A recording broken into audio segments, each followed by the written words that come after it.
Very good morning, 8th class. How are you students? पढ़ाई कर रहे हो बच्चों? I hope you have started making your notes, completing your notes. जो भी पेंडिंग वर्क है, नोट्स बच रहे हैं बच्चों, फिनिश करो. फिर आपकी कॉपी चेकिंग होगी. So you need to finish your notes as soon as possible. Coming back to our lesson, we were doing the forest, natural resources, vegetation and wildlife. और अभी तक हमने हमारे फॉरेस्ट के बारे में पढ़ा था. 2 types of forest, evergreen forest and deciduous forest. World में कहाँ कहाँ मिलते हैं वो भी हमने पढ़ा. डिफरेंट टाइप्स ऑफ फॉरेस्ट भी हमने कल तक के लेसन में पढ़ लिया था. Today we will start with conservation of forest. क्योंकि बहुत ज़्यादा डिफॉरेस्टेशन हो रहा है. फॉरेस्ट की यूजफुलनेस भी हमने समझी थी. So now we need to study the how to conserve the forest. Rapid destruction of forest has become a major cause of concern. क्योंकि बहुत तेजी से फॉरेस्ट कट हो रहे हैं, डिफॉरेस्टेशन हो रहा है. So it's a major cause of concern, चिंता की बात है. Forest are an important resource, so we need to conserve this renewable. अरे जानते हैं ना हम, फॉरेस्ट आर रिन्यूएबल रिसोर्स, उन्हें वापस से ग्रो किया जा सकता है. They must be preserved for use by future generations. आज ही हमें सारा थोड़ी ना फॉरेस्ट कट करना है, यूज करना है. We need to preserve these forests for our coming generations also. Some important ways of conserving forest are as below. तो अब यहाँ देखो बच्चों, we are going to read how we can conserve forest. कौन कौन से methods हैं जिनके थ्रू हम फॉरेस्ट को कंजर्व कर सकते हैं. The first one is afforestation. कल हमने क्या समझा था? Deforestation, cutting of trees. Forest को कट करना क्या कहते हैं? डिफॉरेस्टेशन. और उसका ऑपोजिट क्या होगा? Afforestation, planting of forest. The most important measure is to plant more trees, that is afforestation. All communities should also be made aware of the importance of forest. लोगों को जागरूक करना होगा. People should be made aware that we need to conserve forest. This will prevent reckless cutting of trees. बिना सोचे समझे जो हम पेड़ काट रहे हैं, अगर हम लोगों को अवेयर करेंगे that no we don't have to cut forest, इससे अफॉरेस्टेशन बढ़ेगा. Another cause of depletion of forest is forest fire. जंगल में जो आग लगती है, सुना है आपने? फॉरेस्ट में बहुत तेजी से फैलती है फॉरेस्ट फायर, और उसमें थाउजेंड्स ऑफ ट्रीज बर्न हो जाते हैं. People living near forest should be made aware of the danger of forest fires. उन्हें समझाना पड़ेगा फॉरेस्ट फायर के क्या खतरे हो सकते हैं. And how they cause depletion of forest resources, कि बिकॉज ऑफ फॉरेस्ट फायर. और देखो, फॉरेस्ट फायर कुछ तो नेचुरल होती है, लेकिन कई बार हमारी ह्यूमन बीइंग्स की किसी मिस्टेक की वजह से फॉरेस्ट में फायर हो जाती है. जो विलेजर्स आसपास रहते हैं, people who are living near the forest, उनकी किसी गलती की वजह से होता है. So those people need to be made aware कि अगर आप गलती करोगे और फॉरेस्ट फायर पकड़ लेगा तो उसका कितना नुकसान हो सकता है. तो this is afforestation. Second way to conserve forest is check on urban growth. ये जो अर्बन ग्रोथ मीन शहरीकरण जो हो रहा है, फैलते जा रहे हैं शहर.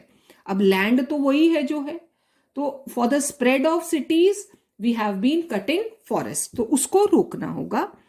Forest have been destroyed for building purposes.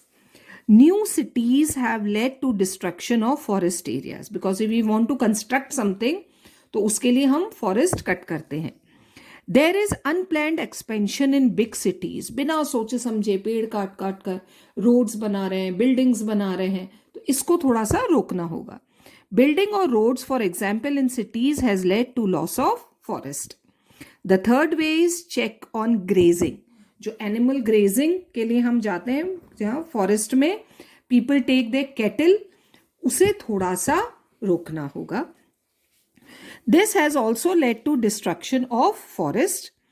There should be restriction and control on grazing by domestic animals. Area should be fixed in forest जहां पर animal grazing हो, ताकि rest of the forest remains safe. तो these are the various ways how to conserve forest. तो यहाँ हमने हमारा natural vegetation forest resource complete किया. The another resource that we are going to read in this chapter is wildlife resource. The animals who are living in these forests. So that is wildlife resource. Wildlife refers to animals, birds and other organisms. किस कौन कौन आते हैं देखो. Animals, birds and other organisms like insects which live in the natural habitat. What is natural habitat? Forest. जो forest में रहते हैं, they are known as wildlife. Wildlife species found in India. अब देखो कौन कौन से हैं जो इंडिया में मिलते हैं. A wildlife or the so-called fauna. Vegetation के लिए हमने क्या वर्ड यूज किया था? फ्लोरा. और एनिमल लाइफ के लिए क्या वर्ड यूज होगा? फौना. तो जो so called fauna is very rich and varied. Various types of animals and birds and organisms are found in Indian forest. It consists of fish, birds and animals including amphibians. कौन होते हैं amphibians? The animals who are living both on land and water. Reptiles, mammals, small insects and worms. ये सब हमारी wild life में आते हैं जो नेचुरल फॉरेस्ट में रहते हैं. There are about, अंडरलाइन कर लो, कितना है? 89,000 species of fauna found in India. The mammals include, आप देखो कौन कौन से mammals हैं इंडिया में. Elephants स्पेशली कहाँ मिलते हैं? Assam, Kerala, Karnataka. Camels and wild ass, ये दोनों कहाँ मिलते हैं? In arid areas of Rajasthan and run of Kutch. तो ये camels और wild asses be found here. Rhinoceros are found in Assam, northwest Bengal. Indian bison, buffaloes, Nilgiri, chousingha, gazelle, deer, these are different types of deers. ये सब अलग अलग species of deers etc. ये सब अलग अलग areas में मिलते हैं. Among the animals of prey, you know what are animals of prey? जो शिकार करते हैं, are included lions in Gujarat, tigers in Sundarbans in Bengal and leopards of various types found in the Himalayan region. So this is some of the wildlife found in India. The Himalayan ranges are the home of several interesting animals such as wild sheep, mountain goats, ibex which is wild goat, the shrew. इनके meanings याद करना क्या होता है ये.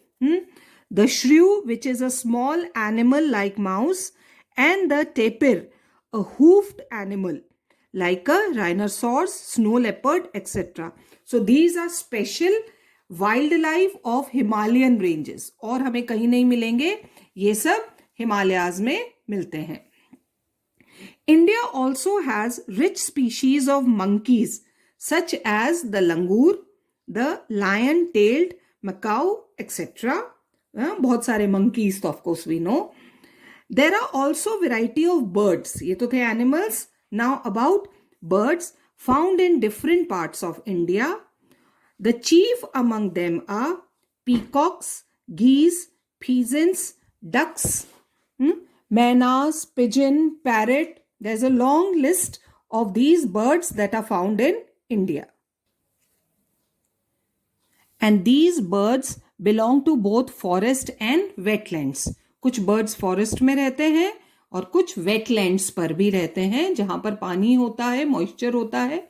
काफी birds like hornbills and sunbirds, cranes, they live in wetlands.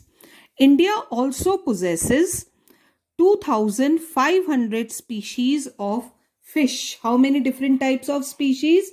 2,500 species of fish are found in India which dwell in lakes, rivers, seas and oceans. Remember, our national animal is tiger and our national bird is peacock. I need not tell you, ये तो हम बचपन से याद कर रहे हैं. So this is the wildlife that is found in India. Now the usefulness of wildlife and need to conserve it. ये वाइल्ड लाइफ क्यों इंपॉर्टेंट है हमारे लिए and why we need to conserve it. Wildlife, that is animals, birds and insects etcetera, are very useful for all of us. हाँ, क्योंकि कहीं ना कहीं ये हमें हमारी एवरीडे लाइफ में हेल्प करते हैं. The need to conserve our rich and varied fauna arises because of the following serious consideration.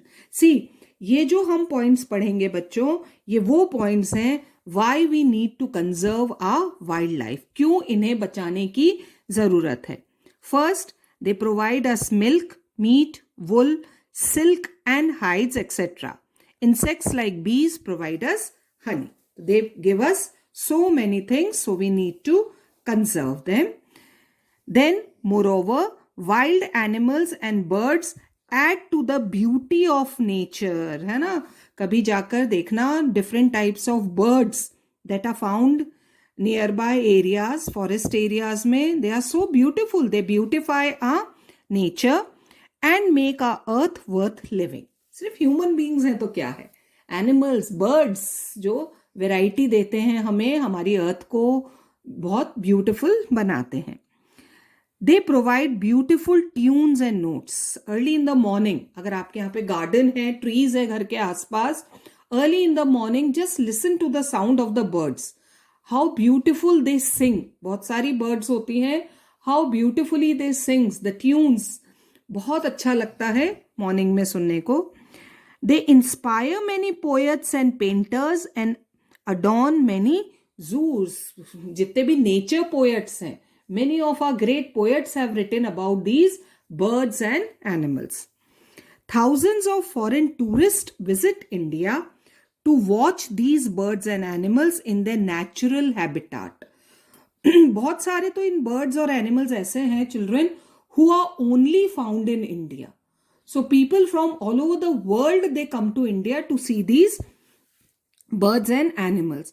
As such, they prove good foreign exchange earners. जब foreign exchange, foreign currency. When foreign tourists come to India, they bring their currency with them. हाँ, तो वो यहाँ India में change करते हैं Indian rupee में, तो हमें वो करेंसी भी मिलती है. Wild animals and birds not only add to the beauty of nature but also help in maintaining the ecological balance. ये अर्थ का बैलेंस, इकोलॉजिकल बैलेंस, नेचर का बैलेंस बनाने में भी बहुत हेल्प करते हैं.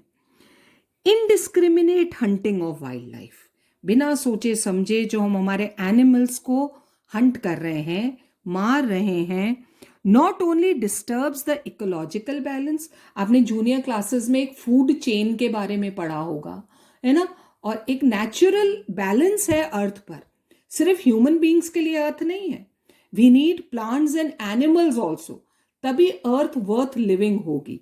तो वो इकोलॉजिकल बैलेंस बनाकर रखते हैं. But also lead to the extension of some species.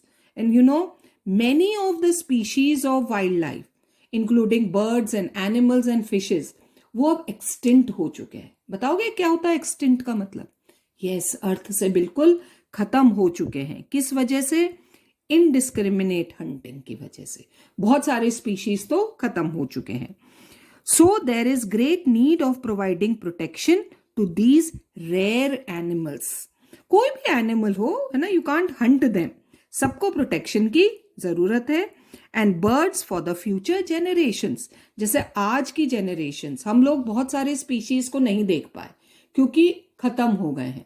तो हम ये नहीं चाहते हैं ना कि आने वाली जेनरेशंस भी ये कहें, हमें ब्लेम करे that we have hunted them, हमने उन्हें एक्सटेंट कर दिया. ऐसा नहीं होना है. So we need to conserve them. And finally, a large number of rare birds and animals have become extinct due to the reckless destruction of forest. ये भी एक कारण है. सिर्फ hunting ही एक reason नहीं है बच्चों. Because we have been cutting forest. तो अब forest is the home of these rare birds and animals. तो जब forest ही नहीं रहेंगे तो ये species भी खत्म हो गए हैं. And guns of the greedy hunters. As a result, some beautiful species like cheetah, rhinoceros, musk deer, Indian bustard are in the danger of total extinction. ये कुछ animals हैं, कुछ species हैं जो बिल्कुल danger में आ गए हैं कि वो कभी भी खत्म हो सकते हैं. So these are the various reasons, जो points अभी हमने पढ़े बच्चों, why we need to conserve wildlife. Because of the above reasons, the need for the conservation of wildlife has become all the more necessary and important. So these are the reasons क्यों हमें wildlife को बचाना है. Now measures for the conservation or protection of wildlife or fauna. अब क्या कर सकते हैं? अभी हमने क्या points पढ़े? Why we need to conserve. अब क्या आया? How can we conserve? To conserve the endangered species of wildlife, various steps have been taken by the government. The chief among them, however, are the following. So these are the various steps that has been taken by the Indian government to conserve wildlife. First, various national parks. आप लोगों ने भी बहुत कुछ visit किए होंगे. National parks, sanctuaries and biosphere reserves have been set up in various parts of India where wild animals and birds are kept in their natural habitat. I hope each one of you have visited one or the other national park or wildlife sanctuaries. We in Rajasthan also have certain wildlife sanctuaries, tiger sanctuary, bird sanctuary, where they have been preserved. Nilgiri at the junction of Karnataka, Tamil Nadu and Kerala, ये बहुत बड़ा forest है, and Nanda Devi in Uttarakhand are some such biosphere reserves. India has 103 national parks, 535 wildlife sanctuaries, 18 biosphere reserves to protect this wildlife. तो इतना सारा arrangement करा है government ने to protect this wildlife. Secondly, next तरीका क्या है? To protect, government has taken. Secondly, periodic census, counting. What is the meaning of census? Counting. Animals की जैसे human beings की counting होती है ना, वैसे ही animals की भी counting होती है. Periodic census are being taken to find out the latest position of some rare species. इनकी counting है ताकि पता रहे कि कितने species बचे हैं, so that they can be preserved for our future generations. Tigers and rhinoceros are some endangered species of wildlife in India. Tigers तो बहुत कम रह गए हैं. Rhinoceros are also found only in Assam. So for them, special projects start किए हैं for their protection, have been prepared. Tiger project has proved very successful. It has increased the number of tigers. About 20 tiger reserves have been set up in different parts of India. Likewise, Rhino project is being implemented in the Kaziranga Bird Reserve of Assam, क्योंकि rhinosaur सिर्फ कहाँ मिलते हैं? असम में. और tiger projects और rhino projects start किए गए हैं to protect these animals. Next step क्या है government का? The killing of wildlife has been banned by the government. है ना, इसे ban कर दिया है. Special forest officers have been appointed to catch unlawful animal hunters. और अगर कोई गलत तरीके से hunting करता है तो they are severely punished. And lastly, besides the government, ठीक है, government तो अपना काम कर रही है, it is also our duty as citizens of the country, हमारी भी तो जिम्मेदारी है, to preserve the wildlife. We should avoid reckless hunting of wild animals and birds. Human being जो है सिटीजन्स, वो भी तो कितनी हंटिंग, हंटर्स हुए कौन? गवर्नमेंट ने थोड़ा ना अपॉइंट किए हैं. We the people of the country who are doing all this. तो हमें रोकना है अपने आप को. Likewise indiscriminate felling of trees, बिना सोचे समझे पेड़ काटना, and clearing of forest which maintain wild animals and birds should also be avoided. Cutting of forest, deforestation भी बंद करना पड़ेगा. We must take all positive measures to protect our wildlife, which is our national wealth. तो जो भी as a citizen of the country हम कर सकते हैं, we need to do to protect our vegetation also and wildlife also. So with this, we complete this chapter, and next we'll start with the chapter in civics. Next lesson from tomorrow, we'll start civics lesson. Till then, keep reading.